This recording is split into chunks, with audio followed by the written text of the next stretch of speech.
Bonjour à toutes, bonjour à tous. Vos déchets tuent, n'en jetez plus. Voilà ce qu'on peut lire sur ces affiches qui ont été installées par des agriculteurs dans le Jura. Une campagne d'affichage pour sensibiliser les automobilistes au respect de l'environnement. Un rappel plus que nécessaire alors que plusieurs agriculteurs sont contraints de ramasser des bouteilles en plastique, en verre et autres canettes en métal régulièrement jetées par la fenêtre de conducteurs négligents.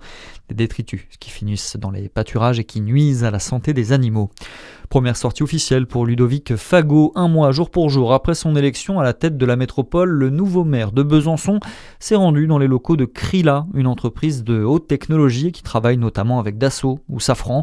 Un acteur économique majeur et stratégique pour le tissu industriel local. Moi je me dois en tant que président, mais tous les élus, on se doit d'être les VRP vraiment de notre territoire pour défendre vraiment ce qu'on y fait, les savoir-faire que l'on peut avoir et on peut y trouver. Et surtout un gros travail à mener sur le développement des zones d'activité économique, favoriser aussi les mobilités. Donc tout ça c'était important d'en faire vraiment un élément fort et c'est pour ça que cette première sortie aujourd'hui officielle en tant que président de Grand Besançon Métropole se fait au niveau du monde économique ici chez Krila sur le secteur de Thémis. C'est un industriel avec une croissance qui se développent, ils s'inventent, ils innovent et ils sont vraiment moteurs sur le territoire grand bisontin et ils font aussi la promotion de notre territoire, donc on se devait aussi de venir les voir, important d'être avec eux. Des propos recueillis au micro de Charlie Chevasson.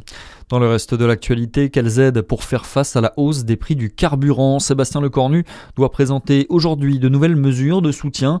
Il va tenir une conférence de presse à 17h, la première depuis sa prise de fonction à Matignon consacrée aux conséquences de cette guerre. Parmi les premières pistes, un élargissement de la liste des professionnels concernés par le dispositif Gros Rouleurs. Dernier acte pour la loi de simplification économique. Le Conseil constitutionnel doit annoncer aujourd'hui sa décision.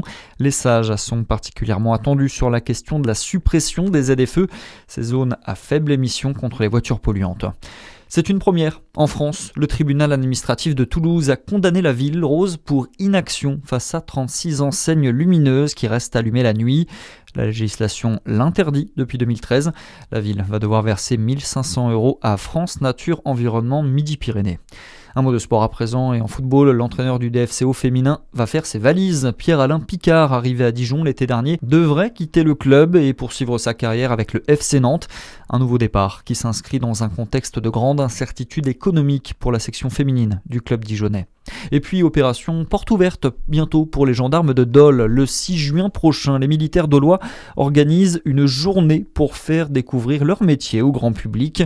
Au programme, une présentation de la gendarmerie, de la brigade motorisée, du peloton de haute montagne, mais aussi des démonstrations d'interpellation avec l'équipe cynophile, ou encore des stands d'information sur les différents métiers de la gendarmerie. L'occasion d'aller à la rencontre de ceux qui nous protègent et pourquoi pas susciter de nouvelles vocations. À suivre votre météo sur Fréquence Plus.